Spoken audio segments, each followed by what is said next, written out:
que Alassane fait et qui est condamnable, ce n'est pas qu'il soit candidat, mais qu'il soit candidat pour un 4e mandat.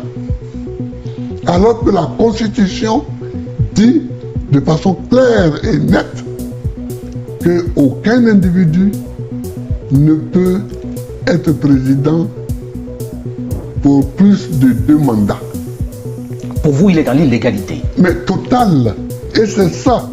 Alors les gens disent Alassane. Non. Laissez Alassane. Et voyez ce qui est une faute. Ce qui est la faute, c'est que déjà, en ce moment-ci, nous sommes dans son 3e mandat, ce qui est une faute. Et non seulement il fait une faute, mais il veut amplifier la faute en allant pour un 4e mandat, ce qui est une horreur.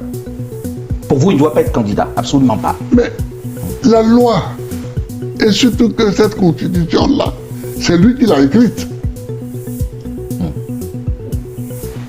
Monsieur le Président, on sait que vous entreprenez une démarche pour que les partis de gauche, les partis de l'opposition puissent se retrouver, puissent avoir un seul candidat. Mais on a le sentiment que ça couine un peu, que vous avez beaucoup de mal. Pourquoi est-ce qu'on n'y arrive pas à faire que les partis de gauche se mettent ensemble? D'abord, il faut faire une différence entre les partis de gauche et les partis d'opposition. Ici, tous les partis d'opposition ne sont pas de gauche. Comme votre ancien parti, dont vous êtes le fondateur. Oui, le pays, oui. Bon, ce n'est pas de la gauche qu'il s'agit. L'appel que j'ai lancé à Beaunois, qu'on a appelé l'appel de Beaunois, c'était pour que les partis d'opposition qui le souhaitaient se rassemblent et discutent pour qu'on mette au point une stratégie ou plusieurs stratégies pour que les règles soient claires, soient respectées. Pour que la CEI, la Commission électorale indépendante, sorte des mains d'un parti, du parti au pouvoir, et soit vraiment une commission électorale indépendante. Le dernier mot est très important. Est-ce que c'est possible aussi? Une commission électorale indépendante. Ça, on se bat pour ça. On se bat toujours pour les choses en espérant qu'elles vont arriver. Alors, il faut que cette commission électorale-là soit indépendante. Il faut que, par exemple, là, des candidats, certains candidats n'ont pas leur nom. Sur les listes. Sur les listes. Comme vous, par exemple. Comme moi, comme Soro Guillaume. Et d'autres. C'est drôle de vous entendre défendre la cause de Soro Guillaume aujourd'hui. Oh, moi, je suis toujours comme je suis. Ce sont les gens qui me combattent.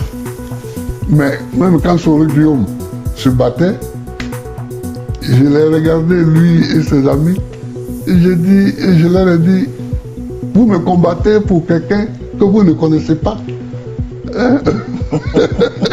Prendre la relève. Monsieur le Président, vous avez été pendant 7 ans à la Cour pénale internationale comme prisonnier. Vous êtes resté encore quelques années en Belgique en attendant que vous soyez acquitté. Vous l'avez été. Vous êtes revenu au pays depuis 3 ans maintenant. Et vous êtes en train de vouloir à nouveau être candidat, mais pèse sur vous une condamnation de 20 ans qui ne vous permet pas d'être éligible. Comment vous allez faire pour être candidat lorsqu'on sait que vous avez ce coup près-là qui vous interdit d'être candidat? C'est tout ça la bataille. C'est tout ça la bataille. Mais pour faire court et expliquer, cette condamnation vient du fait qu'on m'accuse d'avoir braqué la BCEAO, c'est-à-dire la Banque centrale des États de l'Afrique de l'Ouest. Voyez-vous Gbagbo Laurent en train d'aller braquer une banque.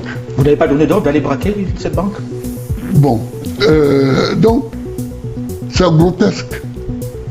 C'est grotesque, mais c'est tout ça la bataille. C'est-à-dire qu'on ne recule devant rien pour nous contrer. Pour vous, c'est une cabale, Monsieur le Président? Mais dès qu'ils ont su que j'étais en train d'être acquitté à la CPI, ils ont monté quelque chose ici. Parce que pour eux, ils m'avaient envoyé à la CPI, c'était ad vitam aeternam. Or, voici que je m'apprêtais à revenir. Donc, ils ont monté une petite cabale. Pour vous, c'est une cabale, il n'y a rien à vous reprocher sur ce braquage-là de la BCEAO? Mais vous ne vous reprochez rien? Il n'y a jamais eu de braquage. Quand j'étais président, on a voulu, comme on le fait aujourd'hui pour les États de l'AES, on a voulu faire en sorte que, à l'intérieur du pays, la population se révolte contre moi. On a coupé le robinet. Voilà. Donc, on a voulu m'empêcher de payer les salaires. Un matin, j'allais au conseil des ministres et j'apprends par la radio qu'un certain nombre de banques ont fermé et que tous les dirigeants sont partis hors du pays et c'était la fin du mois. Donc les salaires étaient déjà positionnés. Donc il ne fallait pas que les banques ouvrent. Donc j'ai décidé, arrivé au conseil des ministres, de nationaliser ces banques-là et d'y affecter illico presto des Ivoiriens qui ont procédé au paiement des salaires. C'est un braquage? C'était le braquage, ça. Donc on ne vous accuse pas de vous être enrichi avec ça, non, c'est d'avoir payé les salaires. Voilà. Et donc, on a payé tous les salaires. Et quand on a vu que le braquage ne prenait pas avec moi, c'est là qu'on a décidé de me vitrifier. On va parler de la vitrification. Voilà. Monsieur le Président, aujourd'hui, il y a un risque que vous ne soyez pas candidat. On a entendu le patron, le président de la Cour électorale indépendante, dit que vous êtes inéligible. Comment comptez-vous faire pour être candidat dans ce cas? Mais vous savez, en 1990, les mêmes personnes disaient que je n'allais pas être candidat contre Fouet. Mais j'ai été candidat contre Fouet. Et cela a ouvert la route au multipartisme.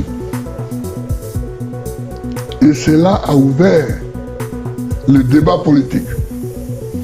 Donc, mon rôle est un rôle de précurseur toujours. De pionnier. Ouais, de pionnier.